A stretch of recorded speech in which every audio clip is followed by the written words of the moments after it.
Rico. Ya, perfecto. Entonces, de acá yo les tengo como un mix entre la teoría de Coulomb, que esto lo pueden encontrar en el libro Grajales, y en realidad en cualquier tipo de libro.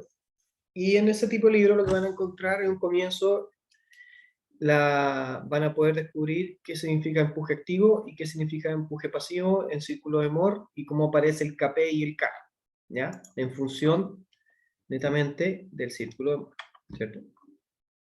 Y por qué uno suma la cohesión y en el otro caso resta la cohesión, ¿ya? Eso no lo voy a dejar, no lo voy a tocar aquí porque el alcance que quiero acá mostrarles es el diseño propiamente tal, ¿cierto? Y consideraciones. ¿Quién me puede decir la diferencia entre un muro o el diseño de un muro de contención por Coulomb y el de Rankine? ¿Qué consideraciones tiene Rankine?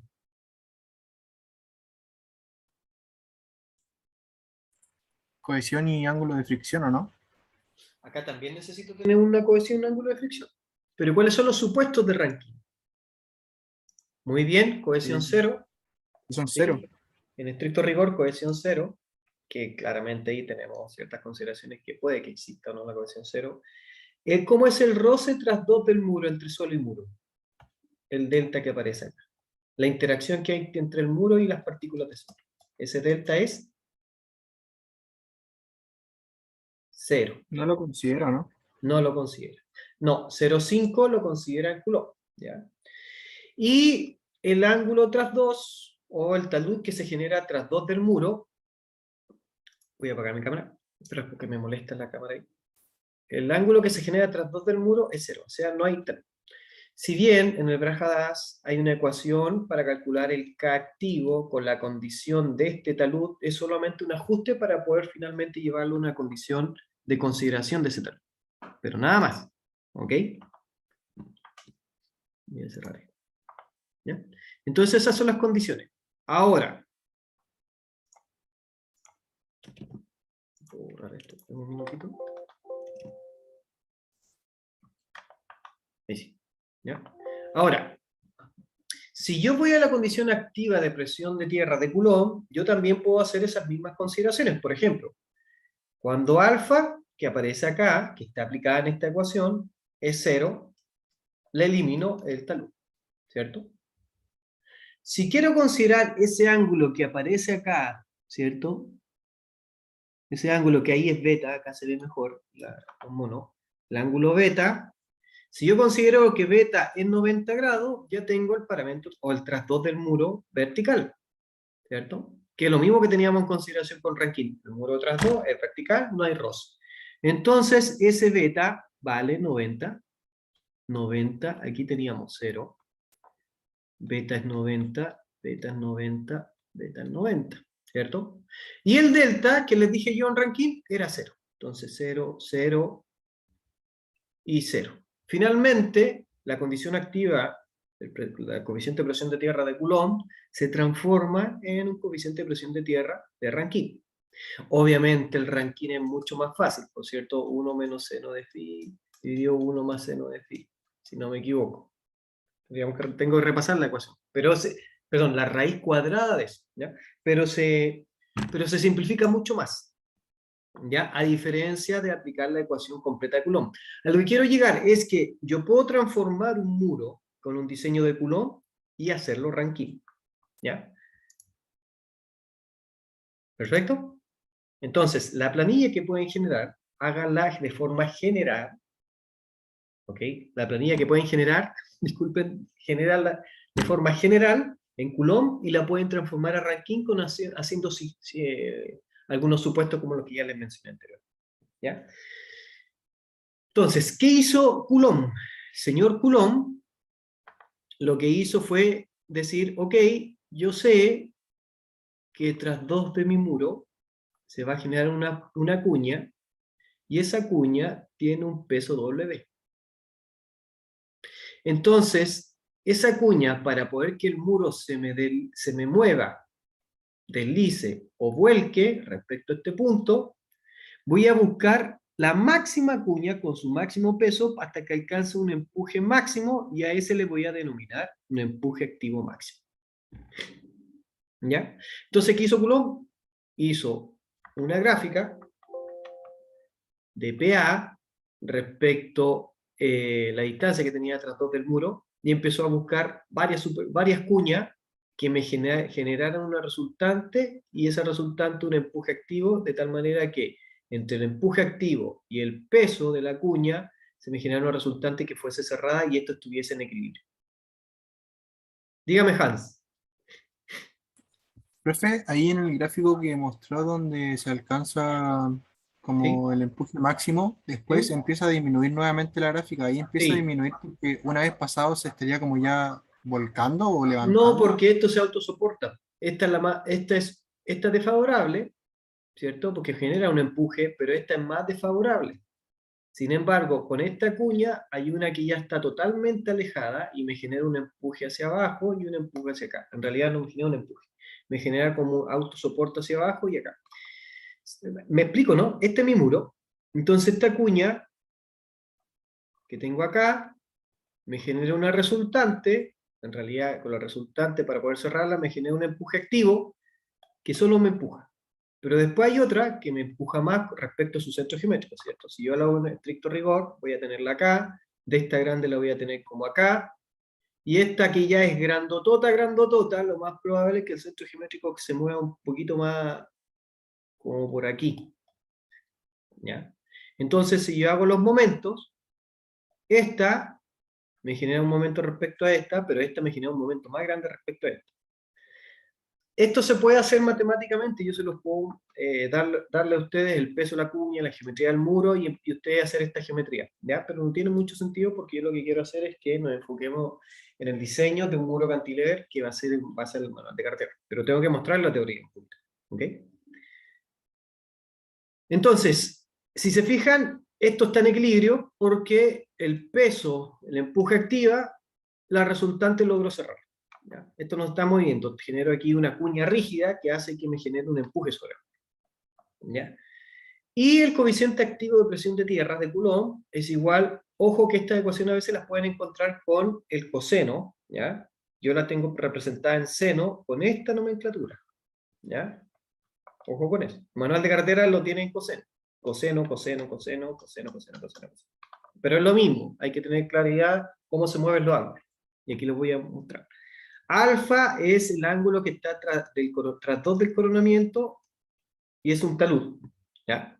Si este talud es muy grande, la única forma que ocurra eso es porque ese talud presenta cohesión. ¿Es cierto? Por lo tanto, tiene una cohesión distinta de cero. Y en este caso, cuando tengo un talud muy pronunciado, lo que hago yo es una estabilidad global, un análisis de estabilidad de taludes, que aún no alcanza el curso, ¿ok? Pero para que lo tengan claro. ¿Ya? Ese alfa está aquí en la ecuación. El beta crece respecto a la horizontal hasta la vertical, desde 0 a 90 grados, ¿ok? Que está acá, de 0 a acá. Por lo tanto, el muro puede ser totalmente vertical. ¿Ya? Phi es el ángulo de fricción y delta es la interacción que hay entre el suelo con el muro. Y se define como 2/3 de phi o phi medio. ¿Ya? Dicho esto, ¿qué hago yo? Defino un empuje activo en función de la altura del muro, ¿cierto? Esta cuña me genera un empuje hacia acá, que es creciente con la profundidad. Suponiendo que este es h, y para pasarlo horizontal, ustedes saben que este es gamma por h. Pero para pasarlo horizontal, utilizo ahora el K. ¿Qué K? Es el K activo. ¿Por qué? Porque yo lo que quiero hacer es generar un desplazamiento o una solicitación sobre mi muro. Ya no estoy en equilibrio, por lo tanto ahora diseño con un K activo. Antes recuerda que diseñábamos con el K0, que era el coeficiente de presión de tierra en reposo, porque ese punto no se estaba moviendo. ¿Cierto? Entonces aquí el sigma 3 es igual a gamma por h por un K0. Efectivo, lo voy a poner. ¿Okay? Recuerden que el K0 está en función de lo efectivo. Dígame. Profe, no sé si estaba Hans antes o si se le quedó la mano. Cualquiera, no, no hay problema.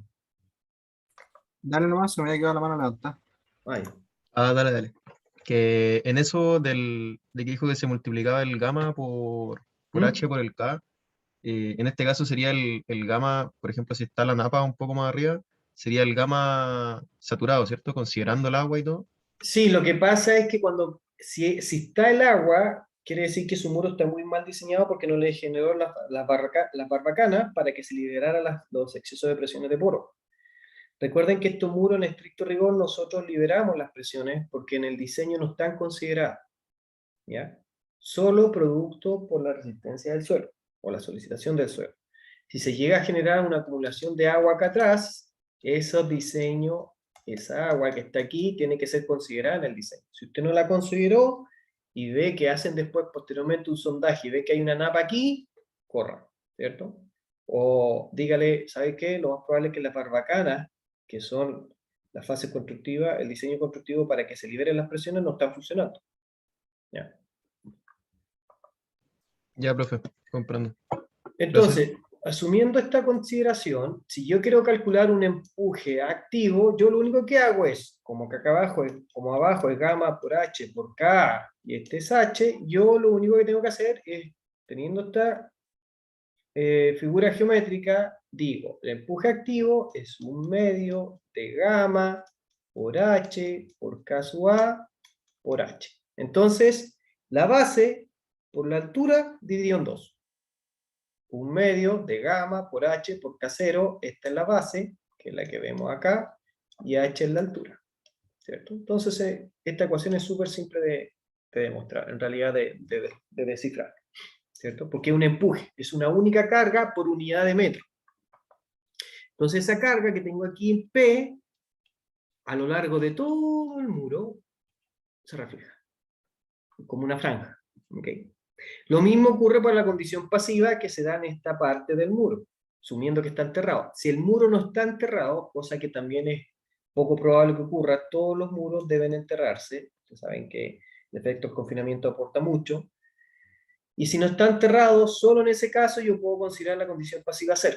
¿Ya? Ya voy a entrar en detalle en un cálculo y aproximaciones de por qué no considero yo el 100% de la condición pasiva. ¿Ya? A veces la desprecio. ¿Ok? Pero es todo por un tema de formación. ¿Ya?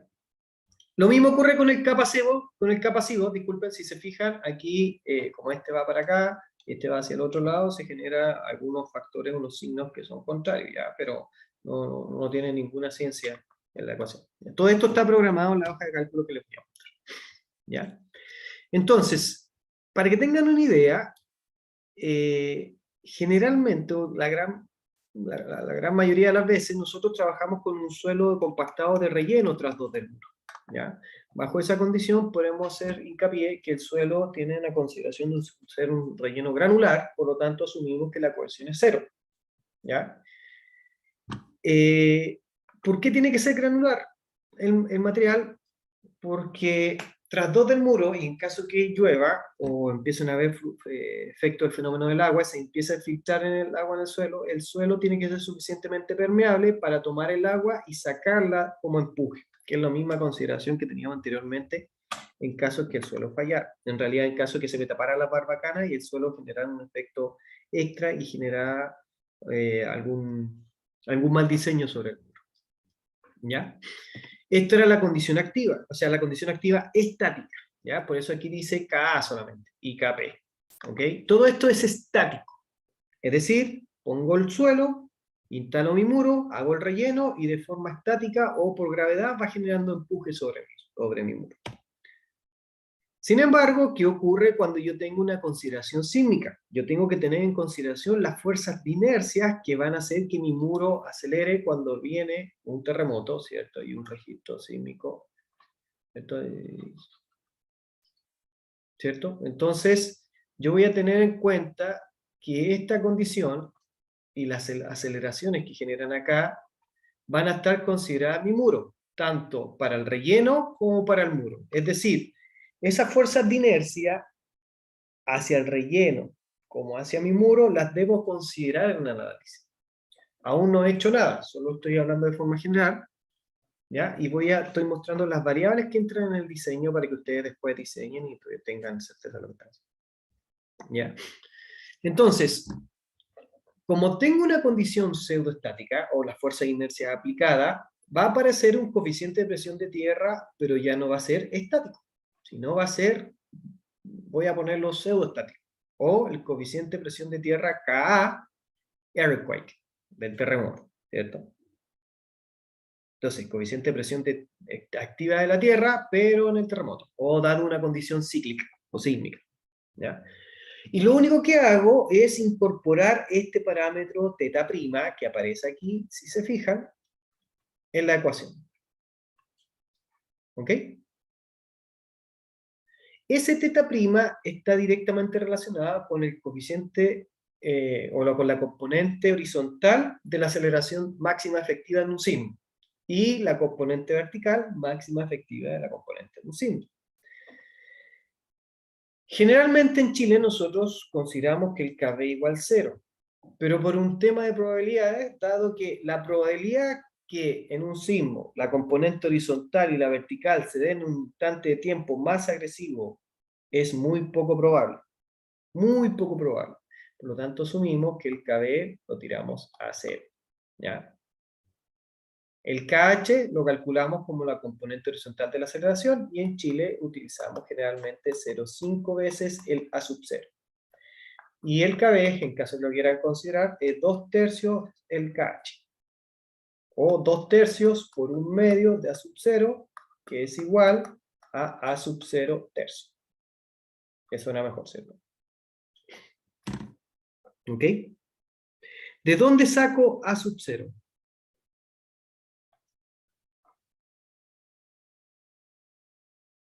Del gráfico de espectro de aceleración de los sismos. Ese es el PGA, ¿ya? Pero el A sub 0 depende de la zona sísmica. ¿Lo recuerdan? Que está tabulado. En estructura ustedes lo debieron haber visto. Teníamos 0,2G, 0,3G, 0,4G.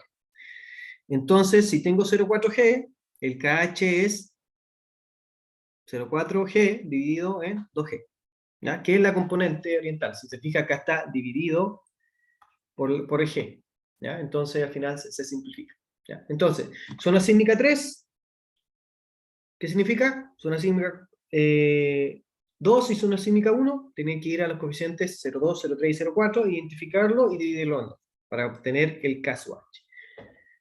Posteriormente, van y calculan el ángulo en grados, como el arco tangente del K sub H que obtuvieron. ¿Okay? Y lo meten en esta ecuación, que es súper simple, que también está programada en la planilla que les voy a mostrar yo para que no tengan ahí complicaciones de eso. Verifíquela igual, ¿ok? Entonces, como anteriormente yo calculé un K activo por estático, ahora estoy calculando un K activo del pseudoestático o el dinámico, ¿ya? Supongamos que es por el producto del terremoto. Sin embargo, como está el terremoto y ya considera en la ecuación la condición estática, yo lo que tengo que hacer es quitarle la condición estática para trabajar con los deltas PA. ¿Ya? ¿Qué quiere decir esto? Que yo calculo, anteriormente tenía PA 1/2 de gamma por H cuadrado por Ka. Ahora tengo el empuje activo por el terremoto, 1/2 de gamma por H cuadrado por 1 menos KB, que ya sabemos que este era 0, por el KAE. Pero este KAE ya incluye el K activo. Entonces yo trabajo, me voy para acá, con los delta PA, que es prácticamente, tengo la condición activa y la condición pseudoestática ya considera la activa, por lo tanto le resto la activa. Y trabajo con los delta PAE y no con el PA directo. Estático, sísmico. ¿Ok?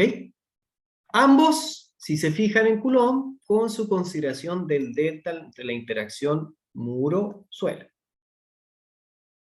que era 2/3 de phi o phi medio. ¿Ya? ¿Qué está hecho acá? Aquí está calculado que no es necesario hacerlo, el centro geométrico, producto del terremoto, del estático, dividido la sumatoria. Recuerden que PAE es igual delta PA menos el PA. ¿Ok? El PAE le tengo que restar el P. ¿Ok? En la parte estática, yo les dije que el empuje era un triángulo, ¿cierto? En la parte pseudoestática, ¿qué creen ustedes cómo es ese triángulo si estoy invertido? ¿Se fijan? Veamos, en la estática es así, y estoy más abajito, y el centro geométrico de este asunto está por aquí. ¿Quién me puede decir cómo es la distribución de esfuerzo para la condición estática y por qué está más arriba?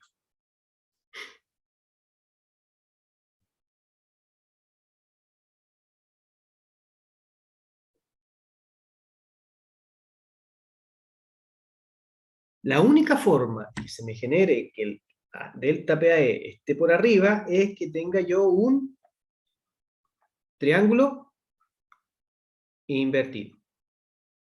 ¿Ok? Entonces la condición estática es un triángulo que crece con la profundidad, como el gamma por h, y el pseudoestático o el sísmico, supongamos que es sísmico, es un triángulo invertido, por eso el PAE está aplicado allá arriba. ¿Ok?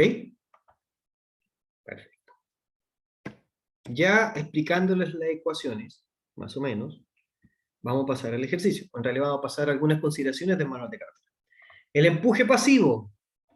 El empuje pasivo, si mi suelo tiene cohesión cero, se trunca hasta esta ecuación, pero si tengo una cohesión en el suelo de fundación, ¿ok? Tengo que considerar todo este efecto, más, para que lo tengan claro. Cuando esto está afuera, quiere decir que la cohesión es cero. Esa cohesión prima que está ahí es cero.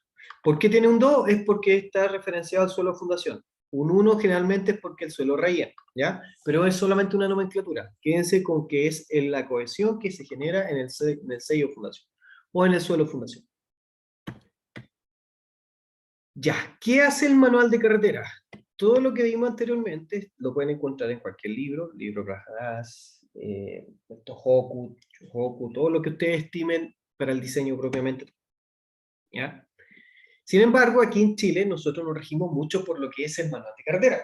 ¿Ya? Y el manual de carretera también tiene sus consideraciones que son más o menos similares a las condiciones del empuje activo convencional, ¿cierto? Se fijan aquí, estábamos prácticamente en un suelo granular, en ningún caso le incorporé la cohesión, a excepción que llegue a la parte pasiva para el suelo fundación, donde generalmente el suelo natural sí presenta algo de cohesión.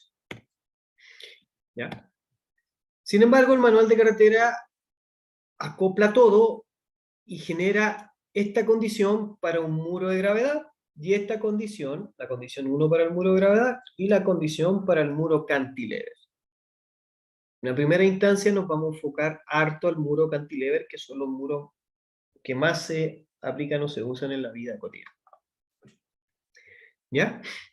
Entonces, ¿qué hace el manual de carretera para el muro de gravedad? Calcula un empuje, en realidad un esfuerzo estático, como gamma por h, en realidad gamma del relleno, por z, antes era z, nada más que ahora crece, más q, que q es una sobrecarga, menos 2 veces la cohesión por la raíz de kg. Esa cohesión que aparece ahí, ese menos es porque en la condición activa la cohesión resta y en la condición pasiva la cohesión suma, por la forma en que están distribuidas estas cosas. ¿Ya? Y lo multiplica por el coseno de delta E.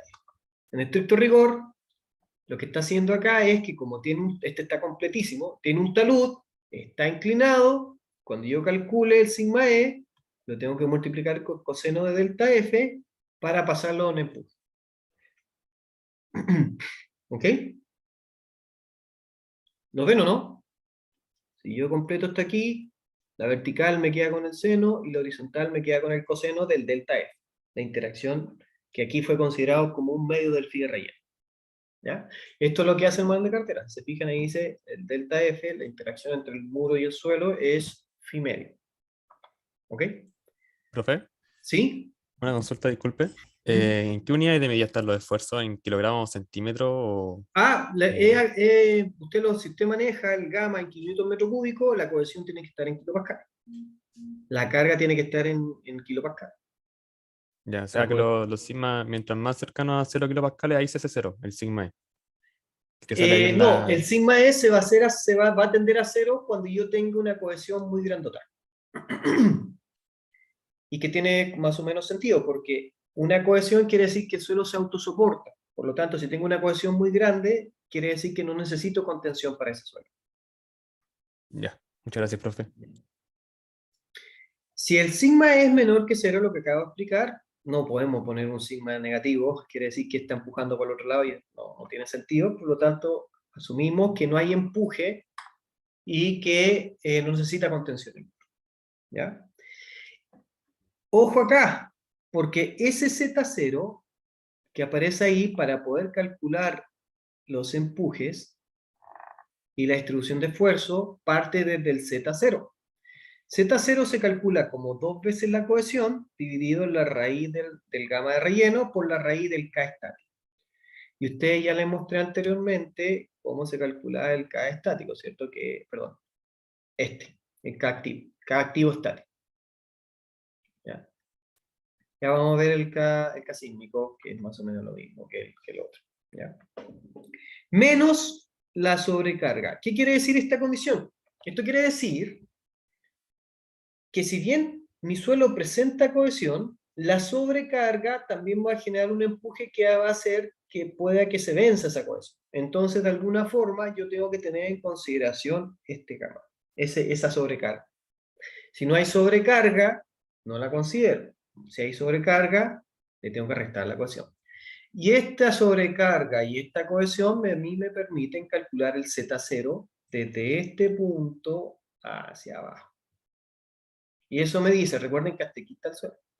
Eso me dice que yo no voy a necesitar esta altura inicialmente sin contención y posteriormente voy a calcular esta distribución de esfuerzo.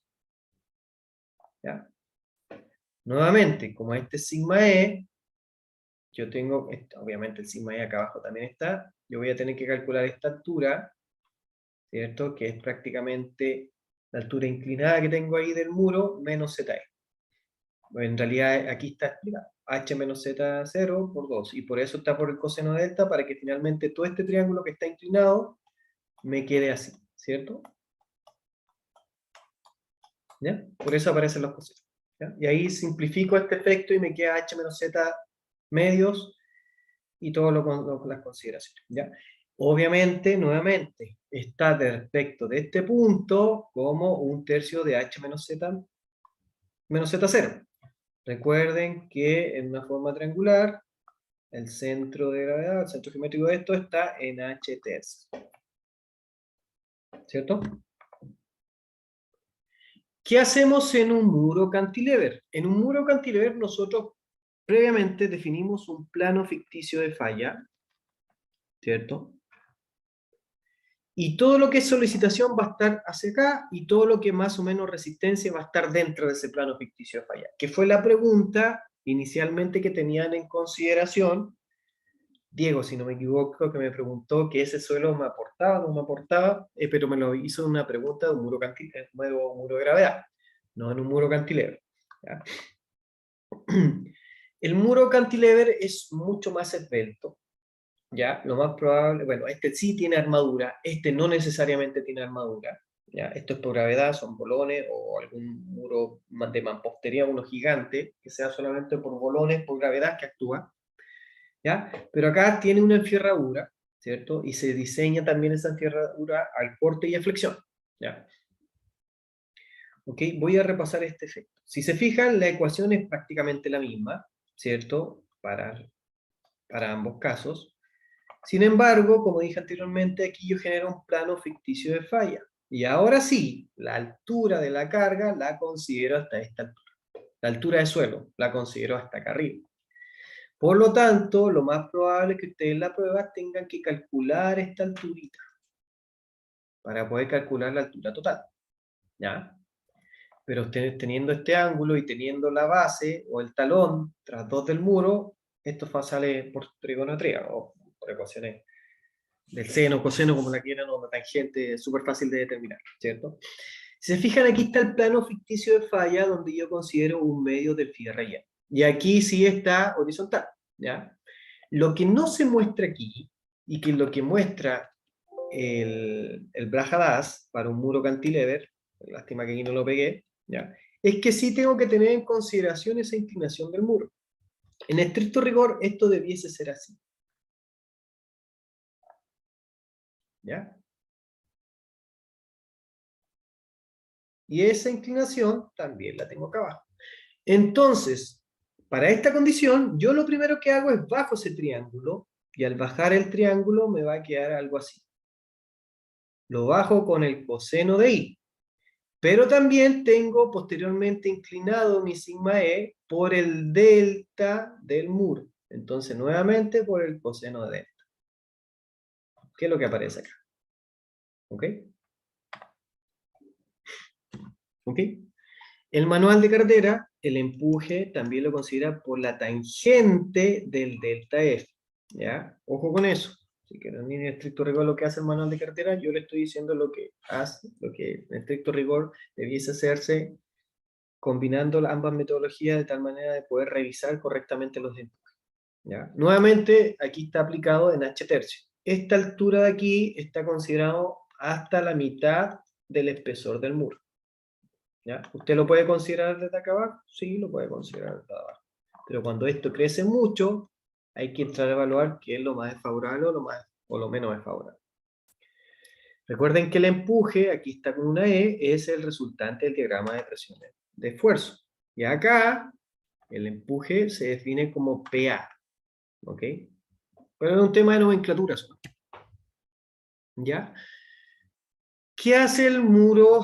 ¿Qué hace, perdón, el manual de cartera para condición sísmica? Si se fijan, hasta aquí solamente estaba el efecto del empuje con una sobrecarga para la condición estática, y para la condición pseudoestática ya considera el efecto de los empujes por la sobrecarga.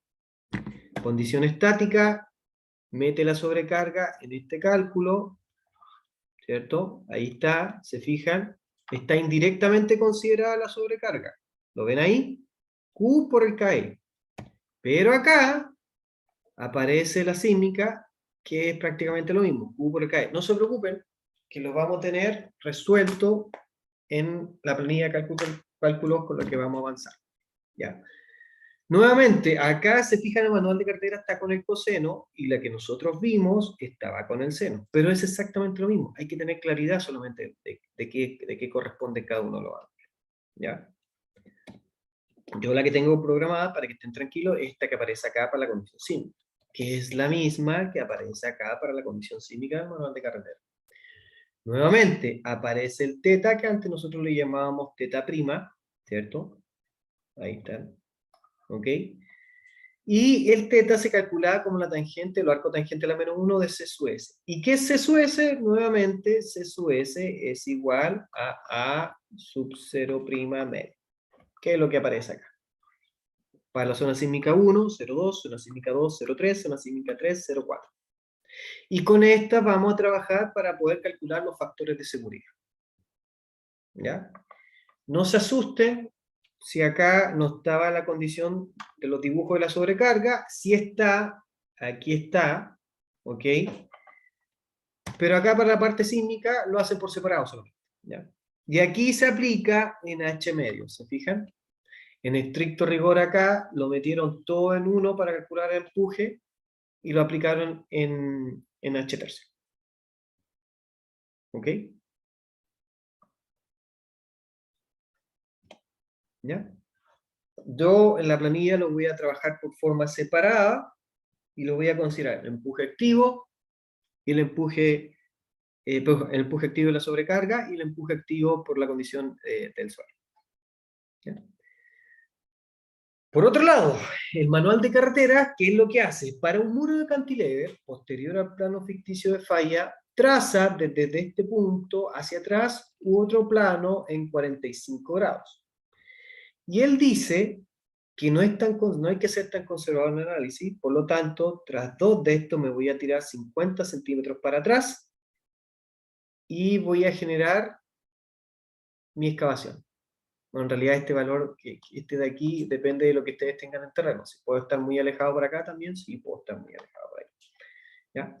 Entonces, desde este punto trazo otro plano en 45 grados, y si se fijan, este plano va a intersectar al suelo natural, pero también va a estar en el suelo relleno.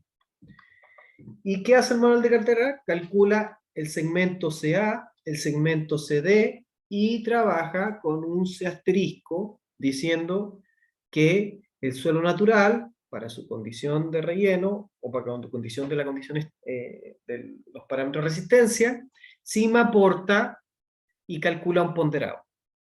¿Ok? Entonces, todo esto es suelo de relleno, todo esto es suelo natural. Y él dice, ok, voy a pasar, trazar 45 grados y voy a decir que el C asterisco va a ser igual segmento AC por la cohesión del relleno, segmento CD por la cohesión del suelo natural dividido en AE. Y así calculo un C asterisco. Ese C asterisco es menor o igual que el C de relleno. Si es mayor, hago C de relleno, en realidad hago que C asterisco sea igual C de relleno. ¿Ya? Lo mismo hace para el ángulo de fricción. Solamente que aquí con las tangentes. Tangente de phi asterisco igual el tramo AC por la tangente del phi de relleno, más el tramo CD por la tangente del phi natural dividido D. Y eso tiene que ser menor o igual que la tangente del phi de relleno. Si la tangente del phi de relleno es mayor o igual que la tangente del... perdón, si la tangente del phi asterisco es mayor o igual que la tangente del phi de relleno, tangente de phi asterisco igual a tangente del phi de relleno. ¿Ya? Y el gamma es igual al gamma de relleno, obviamente, para los enfoques. ¿Ya? Voy a leer lo que dice acá. Salvo casos de relleno existente no controlados con capacidades bajas, para efecto de diseño de resistencia definida con el pan CN-FIN, C natural, phi natural, es superior al definido por phi relleno y el cohesión de relleno, con lo cual se adoptará lo que explicaba anteriormente, que sea asterisco el C de relleno y phi asterisco el phi de relleno. Están tratando de ser no tan conservador, pero también si que es mayor al phi natural, no es posible, entonces trabajo con el phi de relleno. Son consideraciones del manual de carrera. ¿Ya? Pasemos ahora a lo que son los factores de seguridad del deslizamiento. ¿Ya? Para poder que se desarrolle la condición activa en un muro, yo necesariamente necesito que el muro se deforme, ¿cierto? Y en esa deformación, para poder generar los empujes activos, ¿cierto? Yo tengo que tener un corrimiento delta, que al normalizarlo por la altura de muro, se cree, por lo menos, se genere esta consignación. Por lo tanto, dependiendo del tipo de muro, yo voy a tener ciertas consideraciones por ese desplazamiento y ese phi asterisco que calculé anteriormente lo voy a transformar a un ángulo de fricción equivalente para el cálculo del muro de contención, para los parámetros de resistencia. Por lo tanto, si se me alcanzó a desarrollar la condición activa, mi phi asterisco, supongamos que estoy en 38, finalmente trabajo con un phi de 26.4. Y así aseguro que se desarrolle la condición activa, producto de los desplazamientos horizontales normalizados en el coronamiento. ¿Ya? Por otro lado, los factores de seguridad, factor de seguridad estático al deslizamiento tiene que ser mayor o igual que 1.5. Factor de seguridad estático al volcamiento tiene que ser mayor o igual a 1.5. Todo esto es estático, ¿cierto? Ahí lo dice. Sí. Para la condición dinámica, factor de seguridad, deslizamiento sísmico, factor de seguridad sísmico al deslizamiento, tengo que cumplir mínimo con 1.1. Y factor de seguridad sísmico al volcamiento va a ser igual 1.15 veces el factor de seguridad sísmico al deslizamiento, o 1.15 por 1.1. Recuerden que en el sísmico yo considero que el C sub S es igual a sub 0' medios. ¿Ok? Pero si trabajo con con el A sub 0, es decir, no es medio, sino que es todo, yo puedo decir que el factor de seguridad del vuelco para la condición sísmica tiene que ser mayor o igual que 1. ¿Ok? Y así corroboro de forma más agresiva que mi muro sí funciona. ¿Ya? ¿Qué pasa con la condición de capacidad de soporte en un muro? Bueno, aquí nuevamente vamos a tener que calcular la excentricidad bajo el muro. Recuerden que la fundación de un muro de contención es una fundación corrida. Es decir, el largo es mayor o igual que 6 veces el ancho. ¿Ya? Pero como yo tengo cargas verticales y solicitaciones que empujan a mi muro, se va a generar sí o sí esta vez una resultante. Con esa resultante y el momento que yo tengo aplicado, voy a calcular una excentricidad. ¿Ok? Finalmente, con esa excentricidad, voy a poder calcular la interacción o la tanta carga estoy transmitiendo de mi muro al suelo, y voy a trabajar con un Q mínimo y un Q máximo cuando se den las consideraciones necesarias. Es decir, cuando la excentricidad sea menor a b sextos, voy a tener un trapecio y por lo tanto un Q máximo y un Q mínimo. Disculpen que se ve muy mal, pero aquí lo estoy indicando. Q máximo, Q mínimo. Cuando la excentricidad sea igual a b sexto, y de partida aquí tengo 100% del ancho en compresión. Cuando el E sea igual a B sexto, también voy a tener un 100% del ancho en compresión, pero ahora mi Q mínimo va a desaparecer, es decir, va a ser 0 y solo va a sobrevivir Q máximo. Sin embargo, cuando tengo una excentricidad mayor a B sexto, aquí el ancho en compresión, voy a poner así, es menor que el 100%. Y también nuevamente sobrevive un Q máximo y el Q0. Pero pasando hasta el ancho final, voy a tener una zona en tracción de mi fundación. Y eso podría generar algún vuelco, levantamiento, y yo tengo que preocuparme para el diseño, ojo, para diseñar, mínimo un 80% del ancho en compresión. ¿Ya? Estoy trabajando en capacidad de soporte, no en asentamiento, pero si quiero calcular asentamiento del muro, tengo que irme a esta parte. ¿Ya? Capacidad de soporte, área en compresión. Cuando estoy fundando en roca sana, permito un 50% del ancho en compresión. Roca meteorizada y grava arenosa densa, 60% ancho en compresión. Para arenas densas y suelos finos con resistencia a la compresión no confinada mayor a 15 kilopascales, perdón, a 150 kilopascales, permito yo un 70% de ancho en compresión. Para grava y arena con capacidad media y suelos finos con resistencia a la compresión no confinada inferior a este valor, o a 150 kilopascales, mínimo un 80% de ancho en compresión. ¿Ok?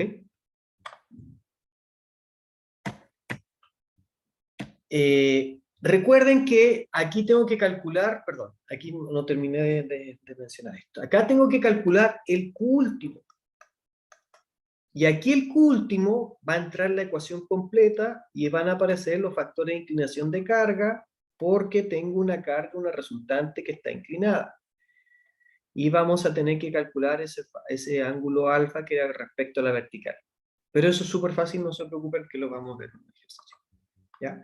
Finalmente, el factor de seguridad para capacidad de soporte va a ser igual al máximo, en realidad al Q máximo, ¿cierto?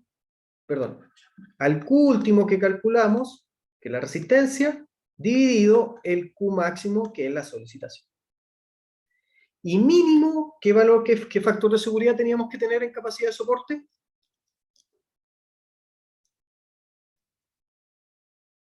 3. 3. Entonces tengo que respetar ese factor de seguridad 3. Pregunta de control o pregunta de prueba. Si estoy en una condición estática y solo aparece el sigma activo del estático, ¿qué esperarían ustedes con el E sísmico, la excentricidad sísmica? ¿Sea igual al E estático o distinto? ¿Y por qué?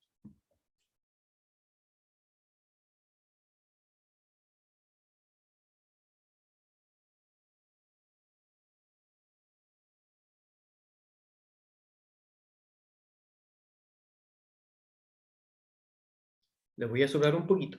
Para calcular ese X promedio donde llega la R, yo voy a decir que X va a ser igual al momento neto dividido la sumatoria de las fuerzas verticales que llegan.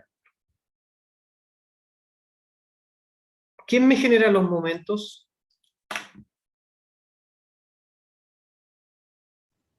Profe, en un sismo yo creo que habrían como distintos momentos que sin el sismo, ¿no? ¿Qué Entonces le- cambiaría el valor. ¿Ya? Pero yo con todo lo que le expliqué anteriormente, ¿qué carga aparece?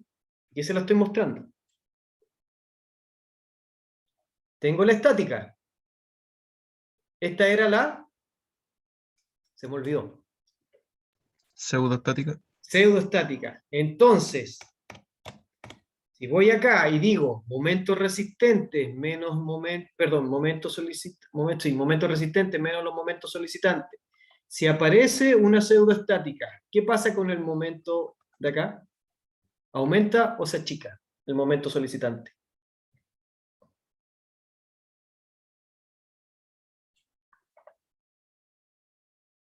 Veamos. Condición activa, ¿cierto? Para el estático. Momento solicitante, pH por esta altura. Perfecto. Voy a agregar ahora, ¿Aumenta, profe? aumenta este, ¿cierto? ¿Y qué pasa con el neto? Disminuye. Disminuye. Sí, ¿cierto? Entonces, ¿qué va a pasar? Van a cambiar las excentricidades. Por lo tanto, el Q máximo va a crecer y el Q mínimo también, si es que tengo el efecto de la conciliación. ¿Ya? Aquí se trabaja con el neto. Este que tengo acá yo, el inicial, se lo voy a explicar con más detalle en la planilla de cálculo que tengo, ¿ya? Pero hay que trabajar con el neto, que es lo resistente menos lo solicitante, ¿ya? O es lo solicitante menos lo resistente, ¿ya? Que es el inicial el que tenía, ¿ya? Hay que tener consideraciones con este efecto, porque si yo aplico un empuje más grande, voy a tener excentricidades más grandes, ¿ya? Entonces, como les decía anteriormente, yo calculo un XE como los momentos partidos de las fuerzas verticales y después calculo una excentricidad como B menos 2E. ¿Ya? ¿Ok? ¿Ya? Eso lo vamos a ver en detalle ahora. Ya, entonces dice acá, no creo que alcancemos a verlo completo hoy día, pero sí lo podemos repasar mañana. Verifique la estabilidad estática, perdón, aquí está mal. Verifique la estabilidad del muro, porque es estática y sísmica.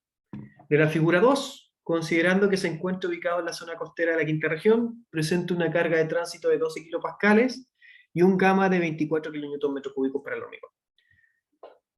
¿Ok? Entonces el muro tiene una altura de 6 metros, tiene un talón de 70 centímetros, uniforme desde el punto de pivote hasta el talón, tiene 4 metros de base, el B es igual a 4 metros, y tiene como un fuerte acá, esta forma geométrica en realidad, y yo lo que tengo que hacer es empezar a discriminar respecto al ancho del coronamiento y empezar a dibujar formas geométricas que me ayuden a mí a calcular este efecto. ¿Ya?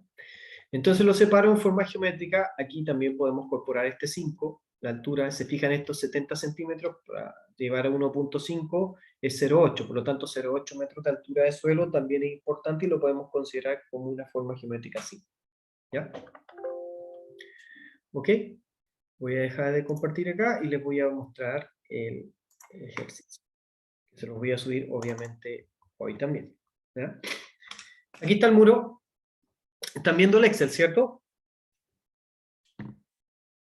Sí, profe. Ya, perfecto.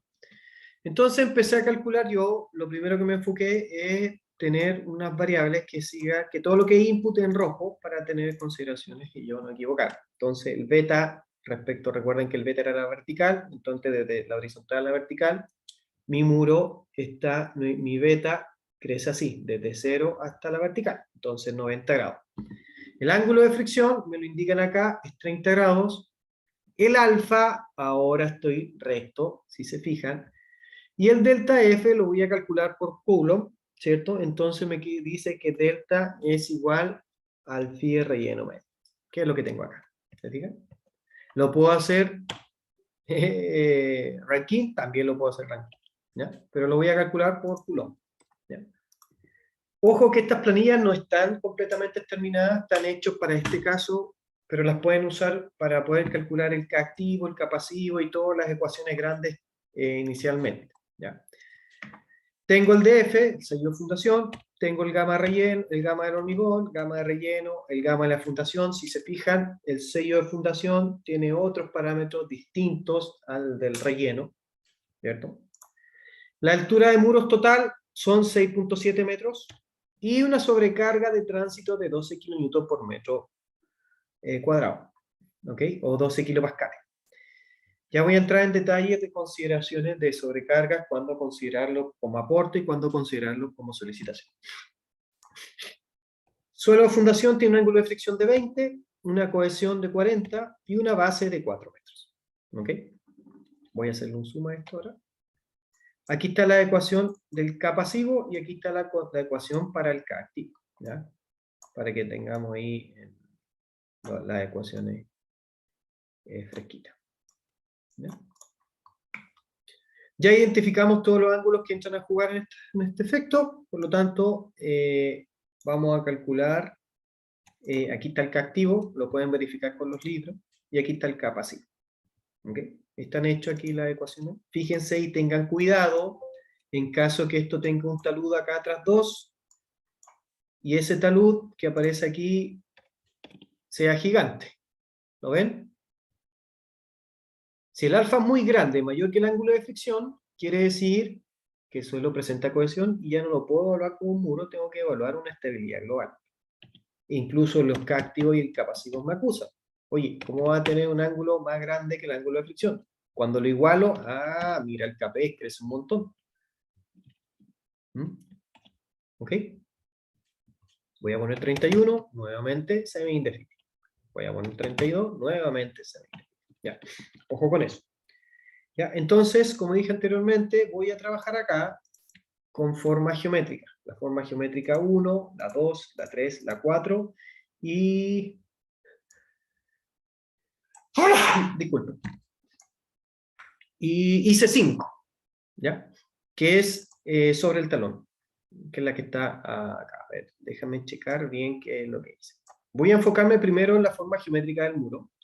Si no alcanzo a terminar, lo vemos mañana, ¿ya? Pero voy a hacer la cubicación del muro, dado estas condiciones. Dice, hormigón tengo 3.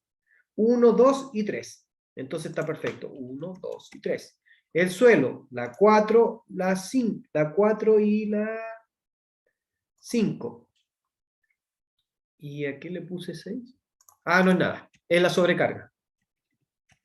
¿Ya? Esta es la sobrecarga. ¿Ok? Que es lo que está acá arriba, los 2.6 metros, la sobrecarga. Lo voy a poner aquí. Sobrecarga sobre el talón. ¿Ya? Entonces, suelo, suelo, muro, muro, muro, sobrecarga. ¿Ok? ¿Qué es lo que tengo ahí? Lo tengo tapado. ¿Ya? Entonces, ¿qué empiezo a hacer? Empiezo a ubicar esto por formas geométricas. El ancho de la figura 1, 0,5 por la altura que son 6 metros.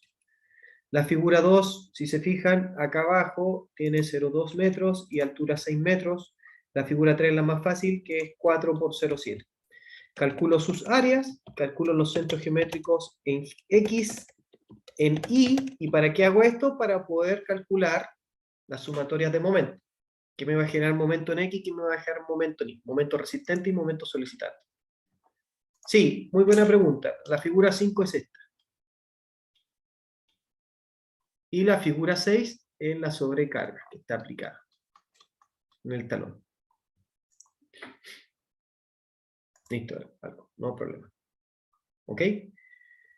Entonces calculo los centros geométricos de cada... aquí está, no está programado, si se fijan, traten de checarlo ustedes y programarlo. ¿Ya? En Y también. Y tengo las cargas, que la carga prácticamente es el gamma del hormigón por el área de la forma geométrica. A ver si está acá. Lo voy a correr para acá un poquitín. Ahí está la carga. Gamma del hormigón por el área. Gamma del hormigón por el área. Gamma del hormigón por el área. Y aquí ya paso al gamma del relleno. Gamma del relleno por el área. Gamma del relleno por el área. Y ahí está el gamma relleno por el área. 1, 2, 1, 2. Ahí está, 1, 2, arriba hormigón, hormigón, y acá tengo la sobrecarga. ¿Ya? Y calculo, momentos resistentes son todos los que van y que me estabilizan el muro. Es decir, si yo tengo el punto pivote aquí, todo lo que hace girar el momento hacia acá son momentos resistentes. Todo lo que me hacen girar el muro hacia acá hacen que vuelque el muro, por lo tanto son momentos solicitantes. ¿Ya? Ahí está con sus respectivas. ¿Ya? La carga en kilonewtons por metro por el brazo palanca correspondiente. ¿Ya? Y aquí tengo yo, si se fijan, esto no es que quede en kilonewtons, sino que queda en kilonewtons por metro dividido en metro. ¿Ok? Y aquí está todo lo que es la carga vertical que me va a ayudar a estabilizar el muro. Es decir, toda la carga que va a generar una fuerza vertical hacia abajo, ya que me va a hacer una estabilización del muro. ¿Ok? Y lo único que hago es sumar. Y aquí está la pregunta. ¿Considero o no considero la sobrecarga? Y con esto termino para que mañana continuemos. ¿Considero o no considero la sobrecarga como que me ayuda? Otra pregunta más simple. ¿Por qué se llama sobrecarga? ¿Y qué diferencia tiene con una carga muerta?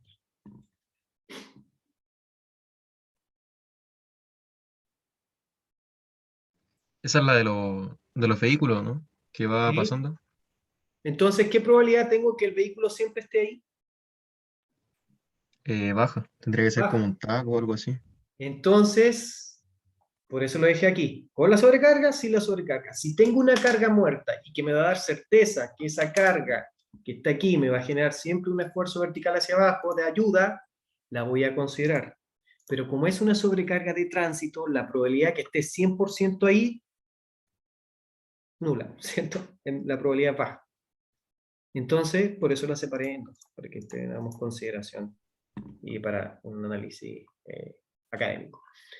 Ya, estimados alumnos, voy a dejar de grabar, mañana continuamos. Profe,